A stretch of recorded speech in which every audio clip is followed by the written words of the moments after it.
Buen día, profesor. En esta oportunidad voy a hablar sobre el control de presión que se realizó en el laboratorio de sistemas de control mecatrónico, que es el circuito electrohidráulico, donde obtuvimos la señal de entrada y salida, ¿no? Como podemos observar en la imagen, nuestra señal de entrada fue con escalón unitario y también es no lineal, ¿no? Y bueno, donde no pudimos ob- obtener la función de transferencia, ya que este sistema era inestable y bueno, y tampoco es no lineal, ya que no se podía obtener la función. Bueno, a continuación voy a explicar sobre el funcionamiento de la presión, del sensor de presión. Bueno, este sensor de presión es un dispositivo que nos permite hacer una medición con un margen de error mínimo. En el laboratorio pudimos hacer esto comparando la presión de entrada de nuestro circuito con un manómetro y dicho sensor, ¿no?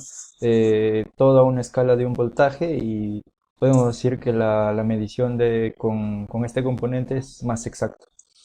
El ascensor de presión tiene una señal de entrada, que en este caso es el fluido, la presión del fluido que pasa por el sensor, y nos da una señal de salida, ¿no? Que en este caso sería un voltaje, y eh, como nos bota, y estas mediciones son proporcionales, ¿no? Se podría decir que, por ejemplo, nosotros tuvimos 4 voltios, o bueno, 5 voltios a a una presión de 50 bares.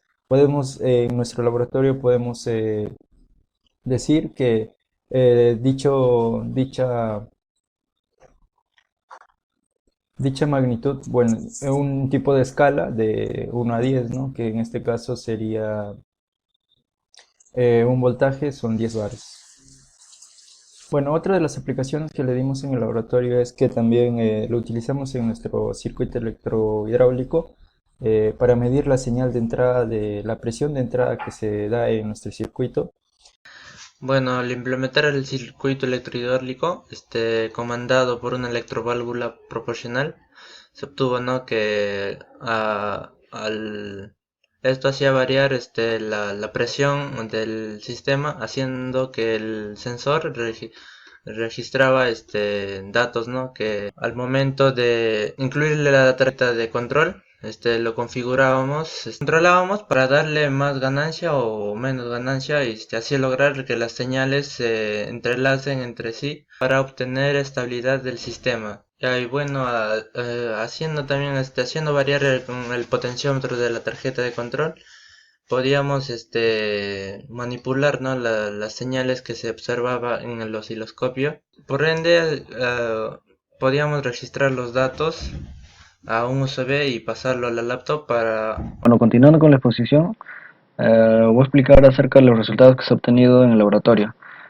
Primero, como podemos ver, hemos utilizado el osciloscopio para registrar las señales de entrada y salida. Como señal de entrada hemos tenido el pulsador y como una señal escalón, y la señal de salida fue las señales que nos generaba el sensor. Bueno, como podemos ver en la imagen, tenemos la señal amarilla, una señal de entrada, escalón, y la señal celeste tenemos la señal de salida ya controlada. Eh, como, puedo- Como podemos observar, los datos que se han obtenido del osciloscopio se ha pasado al MATLAB y como podemos ver tenemos la misma función. Tenemos la misma gráfica.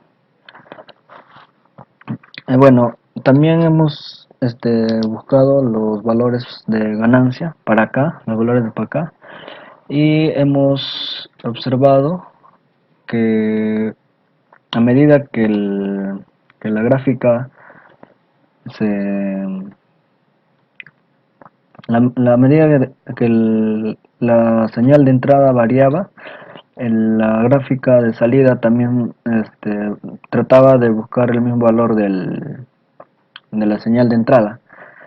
Como podemos observar en esta figura, vemos que a medida que subíamos el voltaje de entrada, la señal de salida también iba a la misma intensidad. Y finalmente, como podemos ver, tenemos una señal de entrada y una señal de entrada y salida constante.